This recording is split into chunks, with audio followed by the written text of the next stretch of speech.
Students, आज मैं आपको इंडिगो वाला जो चल रहा था चैप्टर, उसके बाद जो दूसरी इसकी सीरीज में दूसरा चैप्टर है हमारा, मैं उसको बताने आई हूँ, आपको उसको समझाने आई हूँ, उसका रिवीजन कराने आई हूँ बेसिकली। तो दूसरा चैप्टर है वो हमारा है पोएट्स एंड पैनकेक्स, और ये जो चैप्टर है इसके जो ऑथर है वो है अशोका मित्रन। अशोका मित्रन एक तमिल राइटर है, ठीक है। और उन्होंने इस चैप्टर में बताया है कि उन्होंने किताब लिखी थी माई ईयर्स विद बॉस, और उस किताब से ये एक्सट्रैक्ट लिया गया है, क्योंकि वो जो है काम करते थे, एक जेमिनी स्टूडियोज था जहाँ पे फिल्में बनती थी, वहां पे वो काम करते थे। और उन्होंने अपने ही पॉइंट ऑफ व्यू से पूरी चीजों को यहाँ पे हाईलाइट किया है कि भाई उसमें क्या क्या था, उस जेमिनी स्टूडियोज में कौन कौन लोग थे, है ना, कौन कौन उसमें काम करता था, कैसे लीगल एडवाइजर था, कैसे सुब्बू था, ये सारी चीजें उन्होंने बताई हैं। अब इस चैप्टर का नाम जैसे कि आप देख रहे हो ना, पोएट्स एंड पैनकेक्स, भाई ये पैनकेक है क्या, देखो तो पैनकेक क्या है, देखिए pancake was a brand name of a makeup material, ठीक है। मेकअप मटेरियल का नाम था पैनकेक, जो कि जेमिनी स्टूडियोज में ट्रक लोड्स में आता था। भाई यहाँ पे भी क्वेश्चन बन सकता है आपका कॉम्पिटेंसी बेस्ड क्वेश्चन में कि ट्रक लोड्स का यहाँ पे मीनिंग क्या है। तो ट्रक लोड्स का मतलब होता है कि बहुत ज्यादा क्वांटिटी में आता था, ठीक है। अब आगे चलेंगे। भाई मेकअप तो हमने देख लिया कि जो मेकअप मटेरियल था पैनकेक वो वहाँ पे आता था जेमिनी स्टूडियोज में। भाई मेकअप होता कहाँ था, तो जो मेकअप रूम है उसके बारे में भी यहाँ पे ऑथर ने बताया कि मेकअप रूम जो था वो बहुत ज्यादा जो था वहाँ पे इनकैंडेसेंट लाइट थी। इनकैंडेसेंट लाइट का मतलब होता है जो बहुत ज्यादा हाई टेम्परेचर वाली ब्राइट डेजलिंग लाइट होती है, वहाँ पे वो लाइट्स लगी हुई थी। और वो अब उसकी वजह से आप देख सकते हो जिनका मेकअप हो रहा होता था उनको कितनी मिजरी होती थी, कितनी परेशानी होती थी, फायरी मिजरी, मतलब ऐसे लगता था जैसे बहुत आग जैसे निकल रही है, धुएं निकल रहे, इस तरह से होता था वहाँ पे, है ना। तो ये मेकअप वहाँ का रूम हुआ करता था। और मेकअप डिपार्टमेंट के बारे में भी यहाँ पे बताया कि यहाँ पे भी आपको क्वेश्चन देखिए बन सकता है यहाँ पे, इसलिए मैं आपको उसको बता रही हूँ। तो जो मेकअप ये जो डिपार्टमेंट था, इसमें सबसे पहले जो इसका जो हेड था वो एक बंगाली हुआ करता था, और उसके बाद बंगाली जो आदमी था वो चला गया, उसके बाद एक महाराष्ट्रियन आया, फिर महाराष्ट्रियन की हेल्प करने के लिए एक कर्नाटका था, एक आंध्रा था, और एक मद्रास इंडियन क्रिश्चियन था, एंग्लो बर्मीज था, है ना। और जो यूजुअल जो तमिल लोकल पीपल हुआ करते थे वो भी यहाँ पे हुआ करते थे। तो इस तरह से ये पता चलता है कि भाई वहाँ पे बहुत ज्यादा नेशनल इंटीग्रेशन का भाव था, राष्ट्रीय एकता का भाव था, क्योंकि हर तरीके के लोग वहाँ पे थे। भाई महाराष्ट्रियन भी था, आंध्रा भी था, तमिल भी था, बंगाली भी था। तो इससे ये समझ में आता है कि वहाँ पे नेशनल इंटीग्रेशन था। अब यहाँ पे देखिए क्वेश्चन बन सकता है कि why there was national integration in the Gemini studios, कैसे था, क्यों कहा है ऑथर ने, तो you will have to tell all these things।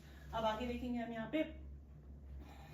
अब इसमें आपको ये देखना है कि जो मेकअप रूम था, जो मेकअप डिपार्टमेंट था, उसमें एक बहुत ही स्ट्रिक्ट हायरार्की भी वहाँ फॉलो की जा रही थी। कैसे फॉलो की जा रही थी, देखिए वहाँ पे, क्योंकि पहले जमाने में जो होता था जेमिनी स्टूडियोज में जो फिल्में बनती थी वो ज्यादा जो शूटिंग होती थी वो इनकी इंडोर शूटिंग हुआ करती थी, ठीक है। तो वहाँ पे उन लोग का इतना ज्यादा मेकअप कर देते थे कि जैसे कि वो मूवी में प्रेजेंटेबल लगे, इसलिए ज्यादा मेकअप किया जाता था, है ना। जैसे आप देखते हो कभी एनुअल फंक्शन में चले जाओ किसी स्कूल के, तो देखो कितना ज्यादा उसके ऊपर मेकअप कर दिया जाता है बच्चों के ऊपर। क्यों भाई, दूर से अच्छे लग रहे होते हैं, दूर से अट्रैक्टिव लग रहे होते हैं, तो इसलिए मेकअप इतना किया जाता है।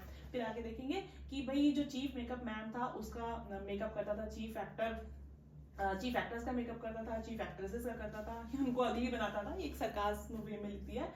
इस सीनियर असिस्टेंट द सेकंड, और उसका जो सीनियर असिस्टेंट होता था वो सेकंड हीरो का, यानी जो सपोर्टिव रोल में होता था उस हीरो का और हीरोइन का मेकअप करता था।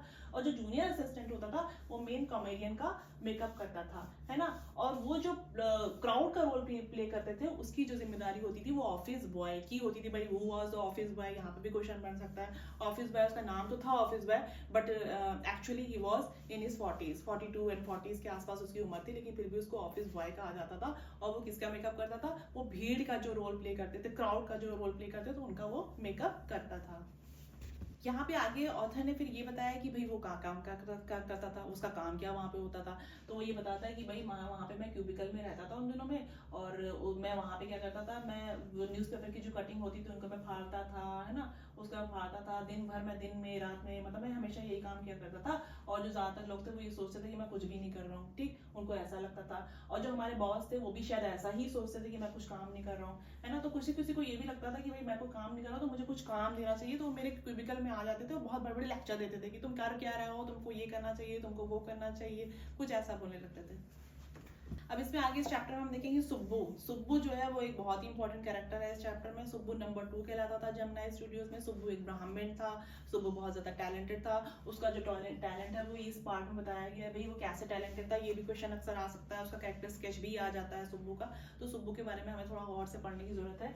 और सुब्बू जो था वो बता देता था किसी भी टाइगर, किसी भी रोल को कैसे प्ले करना है। जो प्रोड्यूसर्स होते थे जब वो बताते थे कि भाई ये सीन होना है तो वो सीन कैसे होगा, इसका जो टैलेंट था वो किसके पास था, वो सुब्बू के पास था। तो सुब्बू कई सारे आइडियाज बताता था कि भाई ये सीन ऐसे होगा, ये सीन इस तरह से भी हो सकता है, ये सीन इस तरह से भी हो सकता है। तो इतना ज्यादा वो टैलेंटेड इंसान था सुब्बू, है ना। और उसके इसीलिए बहुत ज्यादा दुश्मन भी थे जेमिनी स्टूडियोज में।